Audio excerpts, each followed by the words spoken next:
Good morning friends. आ जाओ बच्चों, तो हम लोग अपने सवाल डिस्कस कर लेते हैं। मैं आपको बता दूं कि ये हमारा चैप्टर नंबर 1 है क्लास 10th का, ठीक है। और यहाँ पे हम लोग कुछ ऑब्जेक्टिव प्रश्न सॉल्व करेंगे, बहुविकल्पी प्रकार के प्रश्न, और जो कि काफ़ी ज़्यादा अपने आप में इम्पोर्टेंस रखते हैं, ठीक है। अब ये जो भी प्रश्न है बेटा, ये आपके बोर्ड के पॉइंट ऑफ व्यू के लिए तो ठीक है कि आपका बोर्ड अच्छा इससे निकलेगा, लेकिन इसके साथ में भी ये प्रश्न उन बच्चों के लिए भी हैं जो NTSC या फिर ओलंपियाड या फिर किसी भी प्रकार की स्कॉलरशिप की तैयारी करते हैं। इवन बोर्ड तो आपका होगा ही, ठीक है। ये सारी चीज़ें आप ध्यान में रखें कि आप एक बेहतर लेवल के प्रश्न करेंगे। इसके अलावा यहाँ से आपका फाउंडेशन तैयार होता है कि जैसे कि आप 12th में KVPY को अटेंड करते हैं, आपको डॉक्टर बनना है तो आप नीट का पेपर देते हैं, आपको एक बेहतर इंजीनियर बनना है तो आपको IIT JEE का पेपर देना होता है।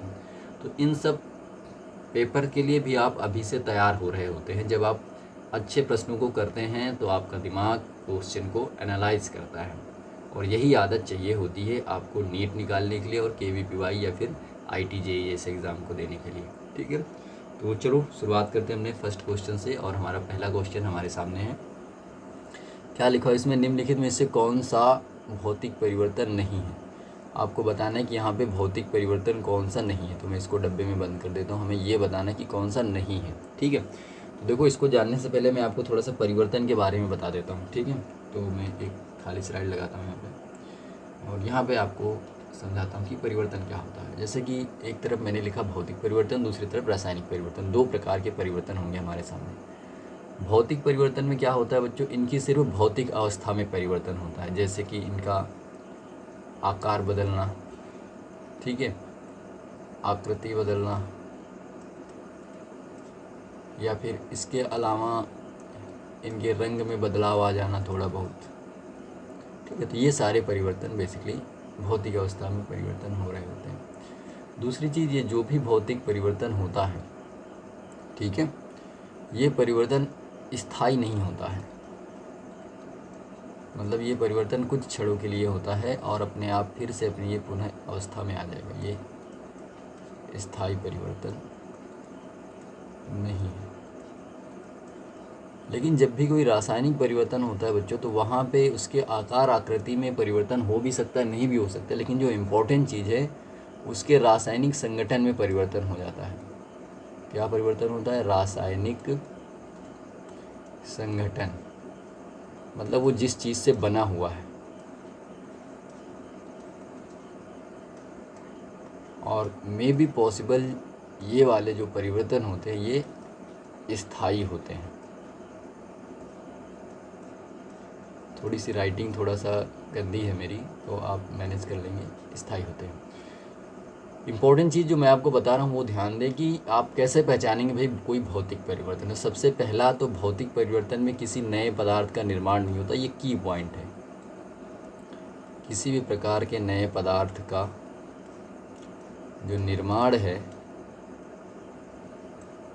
यहाँ पे नहीं होगा, नहीं होता है।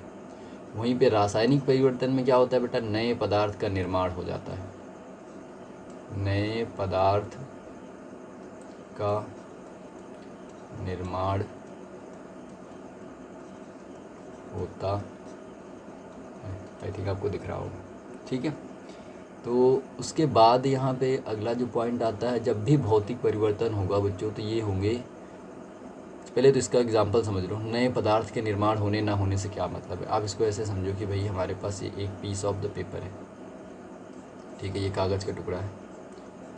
मैं क्या करता हूँ, इसको फाड़ देता हूँ, ठीक है। मैंने इसको क्या किया बेटा? फाड़ा। फाड़ने पर क्या होगा? ये छोटे छोटे पेपर के टुकड़े बन जाएंगे। अच्छा, मुझे एक चीज़ बताओ, क्या ये जो पेपर है अभी भी ये पेपर ही था, और इसको फाड़ देने के बाद, मतलब इसमें परिवर्तन कर देने के बाद भी ये क्या है? पेपर है। बस चेंज क्या हुआ बेटा? चेंज बस ये हुआ कि इसके आकार में चेंज हो गया, आकृति बदल गई इसकी, ठीक है। पहले बड़ा था, अब ये छोटा हो गया। लेकिन मान लो कि यही पेपर का टुकड़ा है हमारे पास रासायनिक परिवर्तन में, और इसको हमने जला दिया, ठीक है। तब क्या होगा बेटा? यहाँ पे आप देखेंगे कि इस तरह से राख बन जाएगी। ठीक, और इसके साथ में यहाँ से धुआं भी थोड़ा बहुत उठेगा। तो अब मुझे बताओ, क्या ये जो राख है क्या ये पेपर है क्या? नहीं है ना। तो यहाँ पे यार नए पदार्थ का देखो निर्माण हो चुका है। ठीक है, तो ये परिवर्तन कैसा है? एक रासायनिक परिवर्तन है। दूसरा जो भौतिक परिवर्तन होता है बेटा, वो होता है उत्क्रमणीय।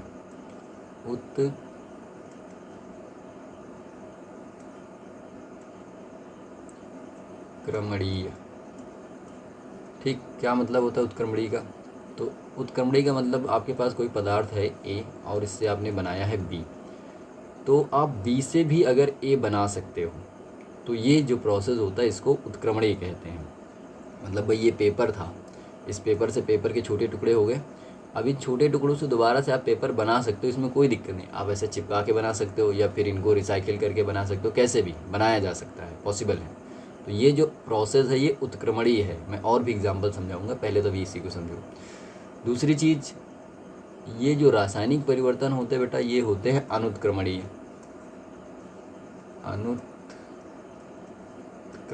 इसका मतलब क्या है कि आपके पास कोई ए पदार्थ है, इससे आपने क्या किया है, बी पदार्थ बना लिया है, लेकिन अब बी से आप दोबारा से ए पदार्थ नहीं बना सकते हो। तो ये जो प्रोसेस होता है ये अनुत्क्रमणीय कहलाता है, यानी कि इसमें अभिक्रिया जो होती है वो सीधे फॉरवर्ड होती है, एक ही दिशा में। ठीक है, तो अब यहाँ पे जैसे आप राख से दोबारा पेपर नहीं बना सकते हो, ठीक है, जब राख से दोबारा पेपर नहीं बना सकते हो तो ये कैसा प्रोसेस हो गया, अनुत्क्रमणीय हो गया। बेटा ये 2 पॉइंट आप ध्यान रखें, आपके सारे सवाल निकल जाएंगे। ठीक है, अप्रॉक्सीमेट। अब देखो उदाहरण बहुत सारे हैं इसमें, जैसे कि मैं आपको बात करूं जल की, तो जल अभी द्रव अवस्था में है, द्रव अवस्था से जल, चलो अगली स्लाइड में बताता हूँ, थोड़ा सा मैं देख लेता हूँ ये है जगह नहीं है। यहाँ पे देखो, जैसे कि आपके पास ये जल है, ठीक, अब आपको पता है कि इस जल को जब आप जमाते हैं, जब इसको आपको क्या करना है, जमाना है, ठीक है, तो ये क्या बन जाएगा, बर्फ बन जाएगा। ठीक, और दूसरी चीज़, मान लो इसी जल को आप गर्म करते हैं, गर्म करने से मतलब है मेरा कि आप इसको हीट देते हैं, ठीक है, तो ये क्या बन जाता है, वाष्प बन जाता है। बन जाता है कि नहीं बनता, मतलब कि ये गैस बन जाता है। तो इस तरह से आप चीज़ों को देख रहे हैं कि ये जो, अच्छा ये जो परिवर्तन है किस प्रकार के परिवर्तन, ये बिल्कुल भौतिक परिवर्तन है। आपको अवस्था परिवर्तन तो पता ही होगा, नहीं पता तो मैं थोड़ा सा आपको यहाँ पे हिंट कर देता हूँ कि पदार्थ की अवस्था परिवर्तन कैसे होती है। देखो पदार्थ की 3 अवस्थाएं होती हैं, ठीक है, ये तो सब लोग जानते हो क्या वजह। तो 3 अवस्थाओं में कौन कौन सी आती हैं अवस्थाएं? पहली होगी आपकी ठोस, फिर क्या होगी बच्चों, द्रव, और फिर क्या होगी, गैस। और ये तीनों अवस्थाएं आपस में बदल सकती हैं। कैसे? अगर आप किसी ठोस से द्रव को बनाते हो तो आपको क्या करना पड़ेगा, गलन करना पड़ेगा इसका, ठीक है, आपको इसको गलाना पड़ेगा, इससे क्या बन जाएगा, ठोस से द्रव बन जाएगा। आप जब द्रव से गैस बनाते हो तो आपको यहाँ पे वाष्पीकरण करना पड़ता है, वाष्पीकरण, या फिर आप, तो ये जो प्रोसेस है इसको आप वाष्पन भी कहते हो, ठीक है। अब मान लो कि आप गैस से द्रव बनाते हो तो इसको क्या कहते हैं बच्चों, संघनन कहते हैं। क्या कहोगे, संघनन कहते हैं, ठीक है। और जब आप द्रव से ठोस बनाते हो इसको क्या कहते हैं, जमना कहते हैं, या फिर इसको आप हिमीकरण कह सकते हो, ठीक है, ज़्यादा वैज्ञानिक भाषा में आप इसको हिमीकरण कह सकते हैं।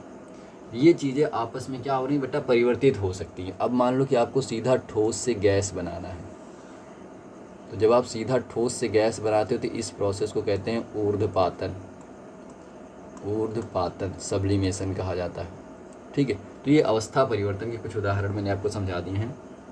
आ जाओ वापस आ जाओ। अच्छा ये सब क्या हो रहा है, ये सब भौतिक परिवर्तन हो रहा होता है। चलो ठीक है, वापस आते हैं बेटा अपने क्वेश्चन पे। तो अभी आपको ये चीज़ें समझ में आ गई हैं। अब इसके बाद उदाहरण में हम देखें तो जैसे कि हमारे पास है लोहे का चुंबक बनना।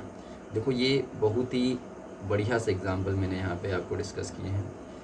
अब लोहे का चुंबक बनना क्या है भाई, आप तो कहोगे सर चुंबक अलग है लोहा अलग है, तो बिल्कुल भी अलग है बेटा, लेकिन इसको आप समझना चाहो तो ऐसे समझ सकते हो कि भाई जब किसी लोहे के टुकड़े में विद्युत धारा डाली जाती है, ठीक है, करंट आती है, तो वो किस प्रकार से काम करता है, वो एक चुंबक की तरह काम करने लगता है।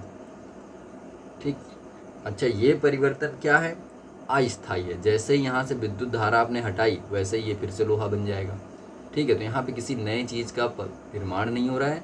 और दूसरी चीज़, ये रिवर्सिबल है। आप विद्युत धारा लगा के लोहे को चुंबक बना सकते हो और विद्युत धारा हटा के चुंबक से फिर लोहा बन जाएगा। ठीक है। इसके बाद अगला उदाहरण हमारे पास नौसादर, जिसको अमोनियम क्लोराइड कहते हो। आप इसको कपूर से याद रख सकते हो। कपूर में बेसिकली नौसादर होता है। ठीक है। इसका ऊर्ध्वपातन, मतलब आप कपूर को क्या है, आपके पास अगर ये डब्बा है, इसमें आपने कपूर रखा और इसको आपको गर्म करना है। ठीक है, ये नीचे बर्नर लगा दिया गया और इसको गर्म करेंगे तो ये सीधा क्या होगा, गैस बन जाएगा। ठीक है, इसी को ऊर्ध्वपातन कहते हैं। तो यहाँ पे क्या हुआ, अवस्था परिवर्तन हुआ है बेटा। ठीक है। अब कहोगे सर कि इसको हम रिवर्स कैसे करेंगे, तो हाँ, तो इसको जिस भी बर्तन में आप करते हो उसके ऊपर आप यहाँ पे ऐसे इसको बंद कर दो, कॉटन लगा दो।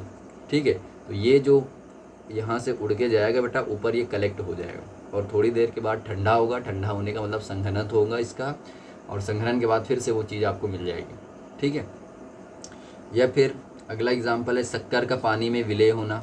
अब भाई ये आपके पास पानी है, आपने इसमें क्या किया है, चीनी डाल दी और उसके बाद ये एक विलेन बन जाएगा, जिसको आप शरबत कह सकते हो। तो अच्छा, क्या यहाँ पे कुछ नया बन रहा है क्या, बिल्कुल नया नहीं बन रहा है बेटा। ये शरबत है और ये चीनी है, ये पानी है, इसमें दोनों की प्रॉपर्टी उपस्थित है, दोनों के गुण हैं। ठीक है।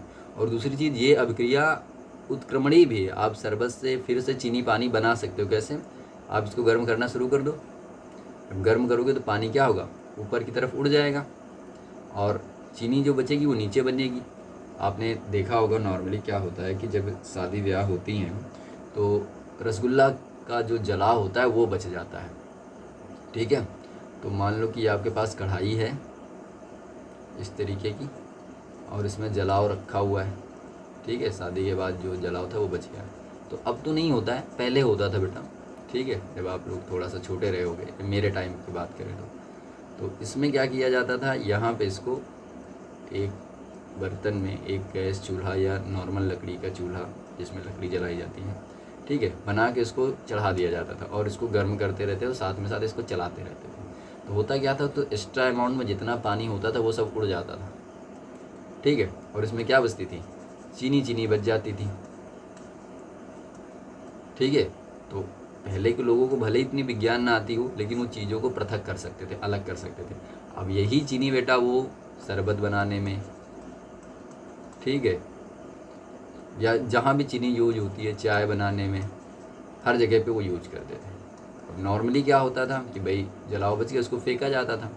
लेकिन गांव के लोग दिमागदार थे, वो फेंकते नहीं थे, वो उस चीज़ को यूटिलाइज़ कर लेते थे।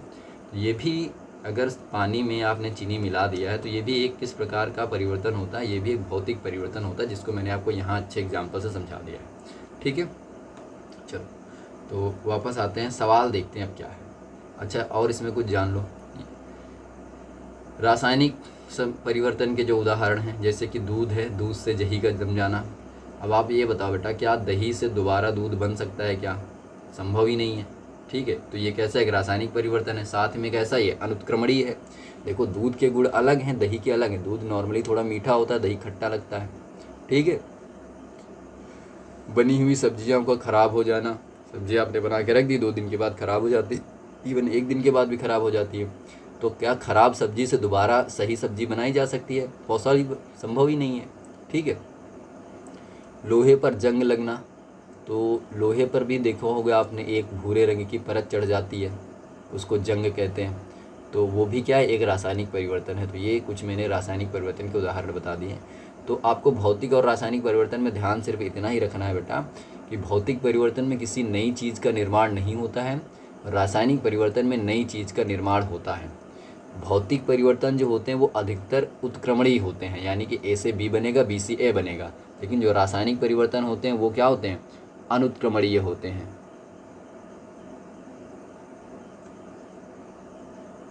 ठीक है। तो अब चलो प्रश्न पे आते हैं। तो इतना तो मैंने आपको बैकग्राउंड देने के लिए समझा दिया है कि अगर जिस बच्चे ने नहीं पढ़ा था तो वो अब प्रश्न को आसानी से समझ सके। देखो, क्वेश्चन क्या था, निम्नलिखित में से कौन सा भौतिक परिवर्तन नहीं है। अब मुझे बताओ, जल के क्वथन पर, क्वथन का मतलब होता है उसको उबालना, जलवाष्प का बनना मतलब कि पानी को भाप बनाना। तो पानी को भाप बनाना कैसा है, ये एक भौतिक परिवर्तन है, फिजिकल चेंज है। ठीक है भाई, ये आपके पास क्या है, इसमें पानी रखा है, आपने इसको गर्म किया, गर्म करने के बाद ये भाप बना, इसी भाप को आप ठंडा कर लो संघनन के द्वारा, तो इस चीज़ से क्या बन जाएगा, जल बन जाएगा। तो ये भौतिक परिवर्तन हुआ। क्या कोई नई चीज़ बन रही है, नहीं बन रही है। दूसरा, बर्फ़ के गलन पर जल का बनना, कोई दिक्कत नहीं, ये भी एक भौतिक परिवर्तन। ये बर्फ़ का टुकड़ा है, आपको इसने थोड़ी सी भी गर्मी इसमें मिली, ये पानी बन जाएगा। ठीक है, देखो ये तब भी जल ही था, ठीक है, बस जमा हुआ था, और अब भी ये क्या है, जल है, बस ये द्रव अवस्था में। यहाँ पर भी देखो, ये जब पानी था तब भी ये जल ही था बेटा, ठीक है, यानी कि H2O। और जब ये भाप बन गया तब भी ये जल ही है, H2O ही है। ठीक है, जल में लवण का विलय होना, तो जैसे मैंने अभी आपको एग्जाम्पल बताया था कि पानी में चीनी का घोलना। ठीक है, तो लवण का मतलब कोई भी सॉल्ट है, तो आप नमक और पानी घोल सकते हो। तो ये भी क्या है, एक प्रकार का भौतिक परिवर्तन है। क्यों है, क्योंकि इससे हम दोबारा से नमक और पानी अलग कर लेंगे। बिल्कुल वही प्रोसेस है बेटा। ठीक है, आपके पास, आपने कक्षा 9 में पढ़ा भी होगा, ये पानी है, इस पानी में नमक हमने ये मान लो घोल दिया। अब नमक और पानी अलग करना है तो क्या करोगे, आप इसको गर्म कर दो, गर्म करते ही क्या होगा, पानी पानी ऊपर उड़ जाएगा, नमक नमक बच जाएगा। ठीक है, डी ऑप्शन है द्रवित पेट्रोलियम गैस का दहन। ठीक है, देखो किसी भी चीज़ को जलाना, सबसे पहली तो वो रासायनिक अभिक्रिया होती है, रासायनिक परिवर्तन होता है। दहन का मतलब होता है जलाना, तो ये हमारा क्या है, ये एक रासायनिक परिवर्तन है, केमिकल चेंज है। ठीक, तो हमें पूछा कि भौतिक परिवर्तन नहीं है, तो ऊपर के तीनों तो क्या है बेटा, भौतिक परिवर्तन है, तो यही नहीं है। तो इस हिसाब से ऑप्शन कौन सही होगा, डी। तो क्वेश्चन नंबर 1 में कौन सा ऑप्शन सही हो गया, डी सही हो गया। ठीक है, देखो मैंने शुरुआत में थोड़ा सा आपको एडिशनल टाइम ले लिया है ताकि बाकी के क्वेश्चन में आपको ज़्यादा दिक्कत ना आए। तो ये आपका फर्स्ट क्वेश्चन का आंसर है डी।